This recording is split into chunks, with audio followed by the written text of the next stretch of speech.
அனைவருக்கும் வணக்கம். நம்ம சின்ன வயசில் நம்ம பள்ளிக்கூடம் போய் படிக்கிற காலத்தில் பார்த்திங்கன்னா வாத்தியாருங்க கடவுள் வாழ்த்து சொல்லி தருவாங்க. இல்லை பாட புத்தகத்தில் சில பாடல்கள் இருக்கும். அந்த பாடல்களில் ஒரு பாடல் இது, வானாகி மண்ணாகி வழியாகி ஒளியாகி உண்மையுமாய் இன்மையுமாய் அப்படின்னு ஒரு பாடல் ஒன்று வரும், வள்ளலார் பாடல்.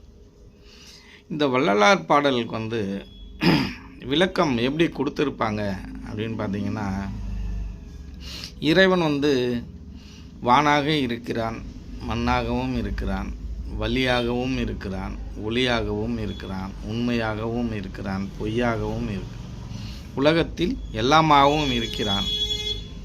அந்த எல்லாமாவும் இருக்கிற இறைவன் யார் அப்படின்னா அந்த சிவபெருமான். அந்த சிவபெருமான் யார் அப்படின்னா அந்த சிலையை சொல்லுவாங்க. அப்போ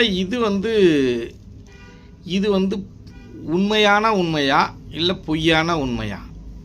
அது என்ன உண்மையான உண்மை பொய்யான உண்மை அப்படின்னு நீங்கள் கேட்டிங்கன்னா, இது பொய்யான உண்மை. என்ன அப்படின்னு கேட்டிங்கன்னா, இது எல்லாமாவும் இருக்கிற அந்த சிலையில் இருக்கிற அந்த சிவபெருமான் எப்படி இருக்க முடியும்? ஒரு சிலையாக இருக்கிற ஒரு உருவம், அந்த உருவம் அதற்கு எல்லைக்கோடு எது அப்படின்னா செவுறு வரைக்கும் தான் அது கண்ணோட எல்லைக்கோடு. அந்த உருவமாக சிலையாக இருக்கிறது அது எப்படி காற்றாகவும் வானாகவும் மண்ணாகவும் இப்படி எல்லாத்துலேயும் எப்படி இருக்க முடியும்னா இருக்க முடியாது. அது வேணால் மண்ணாக வேணால் இருக்கலாம், அது ஒரு பாறையாக இருந்திருக்கலாம், எடுத்துகிட்டு அதை சிலையாக்கி வச்சுருப்பாங்க. அப்போ இது பொய்யான உண்மை. அப்போ என்ன சொல்கிறாங்க அப்படின்னா, இதிலேருந்து நம்ம என்ன புரிஞ்சுக்கணும்? இறைவன் யார் என்பதை தெளிவாக அவர்கள் நமக்கு சொல்லிக் கொடுக்க மறந்துவிட்டார்கள் என்பதுதான் உண்மை.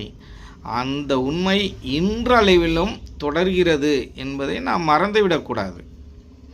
அப்போ நமக்கெல்லாம் அப்போ உண்மையாக தெரிஞ்சுது எது அவங்க சொல்லி கொடுத்தது. இப்போ அது எப்படி தெரியுதுன்னா பொய்யாக தெரியுது.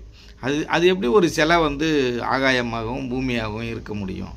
இருக்க முடியாது இல்லையா? எல்லாமாவும் இருக்கிற இறைவன் எப்படி இருப்பார்? ஆதி அந்தம் இல்லாமல் இருப்பார். இறைவனுக்கு நாமமோ ரூபமோ இருக்காம்னா இல்லை அப்படின்னு திருமூலரும் சிவானந்த பரமஹம்சரும் சொல்கிறாங்க. அதை நம்ம அன்னையிலேருந்து